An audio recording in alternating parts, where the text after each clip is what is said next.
received a motion of no confidence from a majority in Parliament.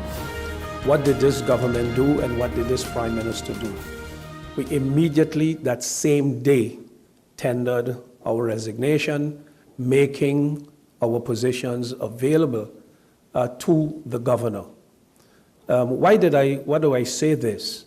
Because it would be fresh in our minds that when in September, I believe it was 2015, the then Prime Minister Marcel Gomes and his entire cabinet received a motion of no confidence, and the Prime Minister refused to submit his resignation in accordance with Article 33, sub 2, I think it is, of our Constitution. He blatantly refused. And I can remember at the time when going to the governor for one of the meetings that take place always after the resignation of a cabinet, or rather of a motion of no confidence, the governor then could not give me an assignment to form a new government based on the new majority that existed in Parliament because the Prime Minister nor the government had resigned. It is fresh in everybody's mind because it's just 2 years ago. One can recall that the then Prime Minister twisted and turned and did everything in the book and called it unconstitutional and called it everything else. But this Prime Minister and his cabinet, we did the honorable thing and we resigned immediately, the same day. We got back a letter from the governor stating the usual, that he accepted the resignation and he will hold it until such time when a decision is made on our request to resign, and has asked us to continue handling the business of the country, focusing only on the things that were already in process, which we've done, which I have done. It was a few days after that, in their zeal to get rid of William Allen, a second motion of no confidence was passed against my person. When I had my consultation and my discussion with the governor, I pointed out that there was no legal reason to resign again, because the Constitution doesn't speak about when you get another motion. The Constitution speaks that when a minister gets a motion of no confidence, that the minister is expected to tender his resignation and make his position available. So that is what was done when the first motion was handed down to all of the ministers, at least 6 of them for sure. We made our position available. The ranting and raving by some politicians on St. Martin continued, and the battle from within The Hague to get rid of William Allen continued as well. But interestingly, while William Allen was still Prime Minister and still in office, the government of the Netherlands took the decision to earmark 550 million euros to St. Martin, for which my immediate response was, thank you. I called personally State Secretary Knops and thanked him on behalf of the government and people of St. Martin. But what is the real reason? Because people keep asking, why is it that they want to get rid of you? And why is it that the Dutch is so adamant about getting rid of William Allen? And it's interesting because every minister and the cabinet can tell you that the day after the visit of the King and the minister, then Minister Plasterk, we had our daily meeting with the Council of Ministers and the governor. And I said in that meeting that, guys, brace yourself, there is a conspiracy to bring down the government, and it is all the way at the top in The Hague.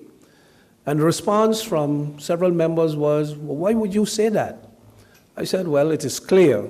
I had an interview today. 3 different media houses from the Netherlands, and the line of questioning was of such nature that with my 39 years of consistent involvement in politics, you become like a specialist, a doctor, who you walk in the office and he sees the way your shoulders are and maybe the color of your eyes, and he knows what's wrong. And from the line of questioning, I knew that there was something wrong. And I pointed it out to the Council of Ministers. And there was some skepticism. And I told them, I said, no, it is clear the Dutch government wants this government out of the way. And when they asked why, I said, I have no idea, but I can only think this is their opportunity to enforce the integrity chamber. And again, I was met with some skepticism on the part of members of the Council of Ministers who's like, nah, they won't do that. Aid was promised to St. Martin, and aid came. Aid continues to come. Up to a few days ago, when I met with the representative team on St. Martin, headed by Mr. Edwin Arkenbout, I was told that on Monday, I was told like 2 days before, the last boat with emergency aid was sailing from the Netherlands heading this way. It had equipment requested by the Ministry of Romy, some more trucks, some more heavy equipment, and material for the Ministry of Education and some other stuff. So more goodies were coming as part of the disaster relief. The discussion that was ongoing over the past 2 months was about the recovery aid, and I'll get to that just now. So the line of questioning was all kind of hostile and all geared towards the same thing, corruption in St. Martin, and if the concern is that if Holland sends money to St. Martin, that it will disappear like how money's disappeared in Haiti, and that Holland would be afraid to send money to St. Martin, and we won't rebuild homes, but the money will disappear. That kind of negative vibes I was getting from the line of questioning. And a few days later, the biggest of all was when a reporter, and he may be very well right here now and I wouldn't recognize him, because for me, the reporter was not important in the sense of who are you? Someone identified themselves as a reporter from one of the newspapers in St. Martin and asked if they can speak to me for a few minutes. And I said, well, actually, I was on my way out to a meeting. And they said it would take only 5 minutes. I said, okay, have a seat. They put on a recorder. Now, if someone puts on a recorder, you would be an idiot to go and say things that are not so, because you're being recorded.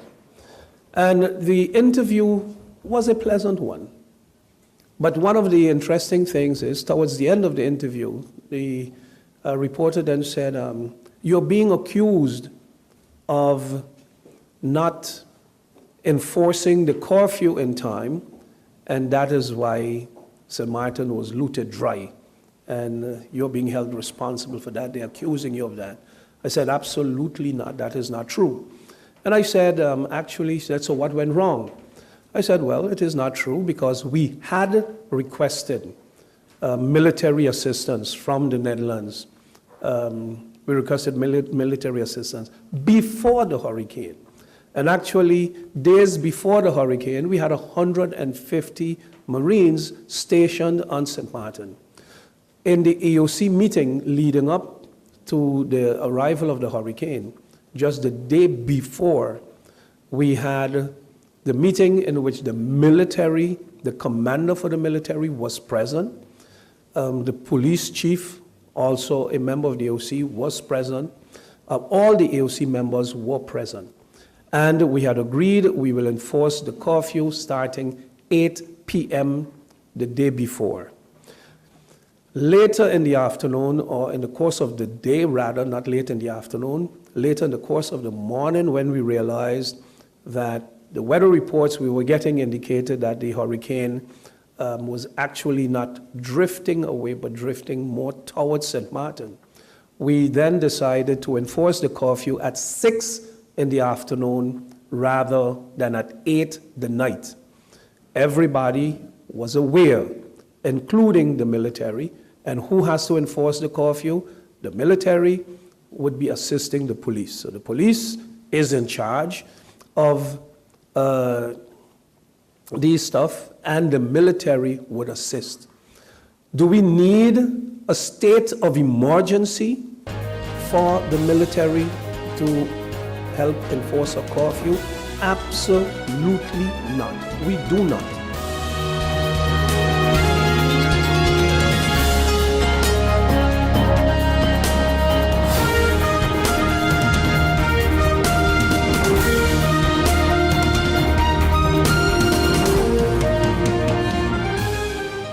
Hey guys, did you know that now with Telcel, if you accumulate $25 or more within one calendar month, you get 15 more? 15 more? Yes, 15 more. However you want. So I can top up $3 now, $10 next week, and so on until I reach or pass $25? That's right. Get 15 more. Wow! I feel like a 15 again. Yeah. Right. Accumulate $25 or more within one calendar month and get 15 more. Telcel, when you want more.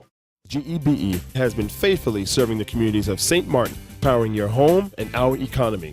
Come rain or shine, our qualified team of professionals are working hard 24 hours a day to provide you and your family with safe, reliable electricity and water. We use the latest technologies and test our products daily to maintain the highest international standards. Our friendly staff is always there to assist you, whether in person, over the phone, or online. We are committed to constantly improving our products and services, making them more efficient, effective, and environmentally friendly to serve you better today and our next generation of clients tomorrow. GEBE, powering a brighter future. Our friend Megawati is here with tips to save you energy. 1. Turn your airco temperature up. 2. Use a ceiling fan instead. 3. Buy energy-saving products. Save some green with NV. Has been inventorized and is being, over the past couple of days, separated by the different school boards, and we will start dissemination as of tomorrow. In the first shipment, we had received mostly tables and chairs, as well as the 3 pavilions, which have been erected. And in the second shipment, we received filing cabinets, tables, chairs, office supplies, school and cleaning supplies, and as well as sanitary materials and other small things that we didn't necessarily ask for, but that the Dutch government thought, seeing that it's a school, we may need. So in that respect, I'd like to give a great big thank you to the Ministry of OCNW, Mr. Aldrich Inethout, Ms. Jorien Reiter, and all who have collaborated and contributed, including Mr. Sandro Garcia and Fabiano Vanterpoel Arnell, for the key roles they played in assessing the school's needs and getting those requests out to the ministry in a timely fashion. Also for them to be able to compile all these materials and get them shipped to St. Martin. A third shipment is expected as well, which we look forward to, and then I believe we would have disseminated the most of the needs of the schools to the various school boards. We are reminding all school boards, as per their correspondence received, that they should arrange transportation as well as manpower for the loading and offloading of the school materials. Each school has been scheduled in 30-minute intervals, and we kindly ask you to keep your appointments so that we do not have a backlog down on the pond fill. As we've been storing our materials in the LB Scott Sports Auditorium, which of course deters our athletes from being able to use that.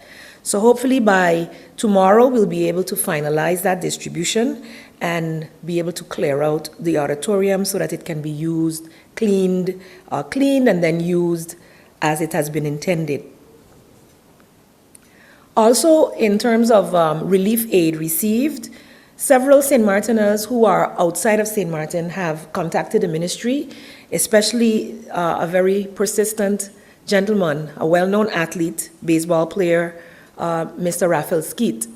He is teamed up with the Piper Group, so Mr. Dixon, Andrew Dixon, and himself, under the guise of the Piper Group, the Piper Davis Group, which took at least twice teams from St. Martin, and they did very well in Alabama and other areas within South Florida. Mr. Skeet immediately contacted us and wanted to make a donation, a shipment which was received via tropical shipping, and we thank Mr. Skeet for that. He specifically, because of knowing the circumstances of some of the athletes, mentioned that they would like the goods to go to single mothers in need, and specifically maybe those who have children who are athletes. So as such, we haven't just disseminated that material. It's also at the sports auditorium, and as soon as we have been able to ascertain who these single mothers in need are, then we will be able to distribute those and, of course, send the proof of such to the Piper Davis Group, because, of course, accountability is needed in everything that we do. So we thank him, we thank all those, because the Department of Education has compiled a list of possible donors who had gotten in contact with the ministry soon after the storm in terms of how can we help, and material continues to be delivered on a regular basis. So we thank you sincerely from the Ministry of Education, Culture, Youth and Sport on behalf of the school boards, but also on behalf of the Culture and Sports Department as well as the Youth Department as well. A reminder from the Student Support Services Division. Student Support Services within the ministry is holding a workshop. I mentioned this last week, but this is a reminder. It's called Crafting a College Entrance Essay and Motivation Letter. It will be held tomorrow, Thursday, November 23rd, from 4 to 5 p.m. at SSSD's office, which is located opposite at the Yamago building, opposite the police station, and next to the Windward Islands Bank. Do call 543-1235 to register for this workshop, since space is limited, and for further information. So the number, once again, 543-1235, and that is for the workshop on crafting a college entrance essay and motivation letter, which is tomorrow, November 23rd, from 4 to 5 p.m. As part of our celebration under Education on the Move and collaborating with other entities to celebrate teachers during the month of October, we know that was shortly after the storm, and I did make a promise at that time that the teachers could look forward to some token of appreciation from government. I'm happy to say that, though it took some time, that we were able to finalize the advice to be able to gift all teachers and staff of the schools, so that includes all school boards, 200 Gilder gift voucher to shop at Prime Distributors. At this time, I would like to thank Prime Distributors for their assistance in executing this process, as well as the staff that was back and forth getting all the information from the schools to be able to make sure that no one is left out. So I pray that our count is accurate and that the accountability will take place within the schools to make sure that each staff member receives this voucher. The teachers and staff, the teachers will also within short receive their Education on the Move polo shirts. This is also part of the token of appreciation. In the past, we've done cups, etc., and many of the school boards have been questioning why only public education had the Education on the Move t-shirts. Well, now we have moved up to the polo shirts, which we hope you will wear on Fridays, and this will be delivered to your schools as well as part of the celebration of when we had International Teacher Appreciation Day. This is to let you know that it doesn't matter what day, what month of the year, that teachers form a key part of educating our youth. And if we take care of the teachers, we know that they will be able to do their jobs with a smile on their faces, with love in their hearts, and will do the best that they can to take our students to the next level.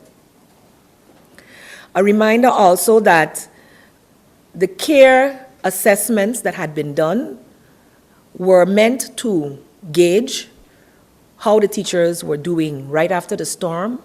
The care assessments as well as care of the teachers as well as students continues. Student Support Services Division continues to have their staff go out to the schools and work with the care teams there. And teachers and staff are reminded that through their social insurance, SVB, SZV, that if they're still needing more assistance, it is really up to them as individuals to know when they can and cannot, and that they should make sure that they visit their doctors if the referral is needed for further assistance that may not be the one that we're giving via Student Support Services. If it is not enough, the psychosocial professionals on the island are standing ready to be able to assist in dealing with any trauma that you still may be experiencing post-Irma.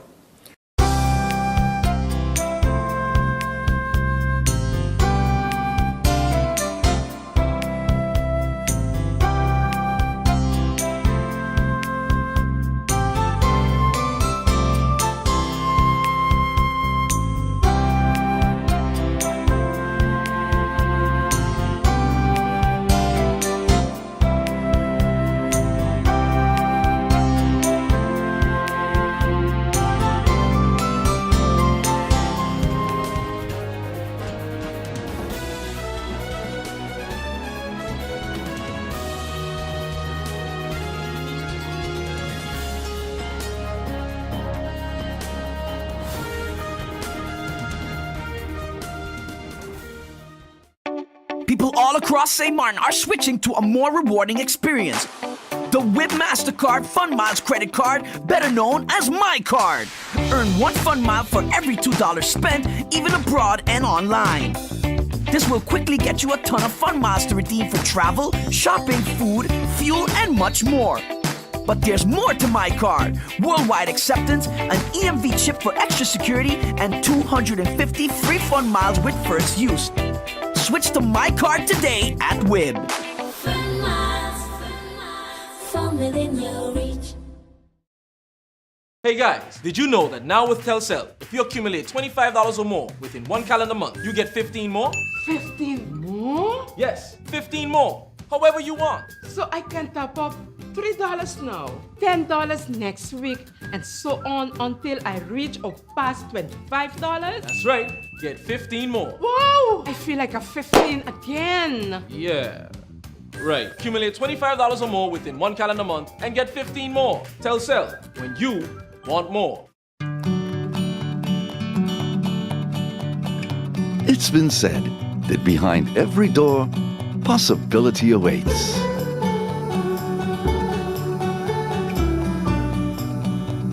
How much possibility depends on which door you open first. Every day, we help our customers discover the possibilities in their lives. It all starts with a conversation. Scotiabank. Discover what's possible. The USM Endowment Foundation is the foundation that's supposed to manage the assets of USM. The assets, as we know, is the property, the buildings, etc., that they have. These still are part of their holdings. So that is the endowment foundation. And the regular USMF foundation is the one charged with the academic and making sure that the business of the university is running. So they are basically supervised by the endowment foundation.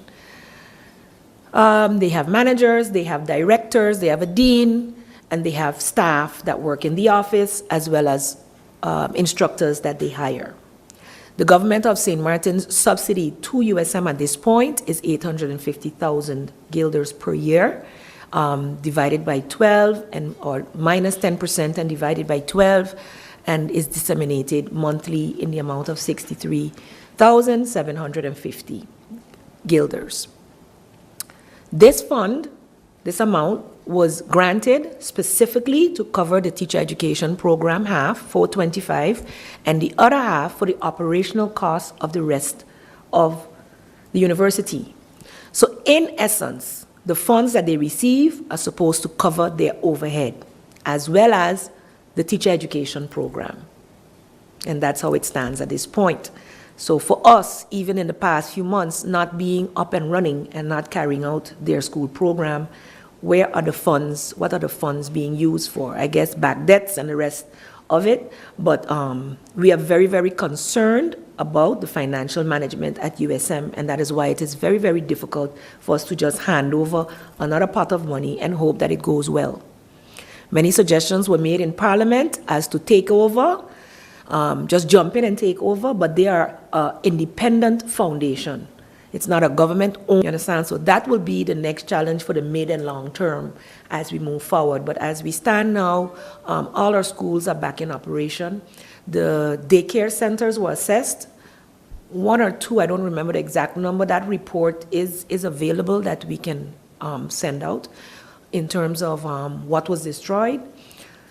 Government does not subsidize each daycare center as such. We subsidize in a very general way, and government provides the funds to the St. Martin Development Fund, which covers the daycare centers.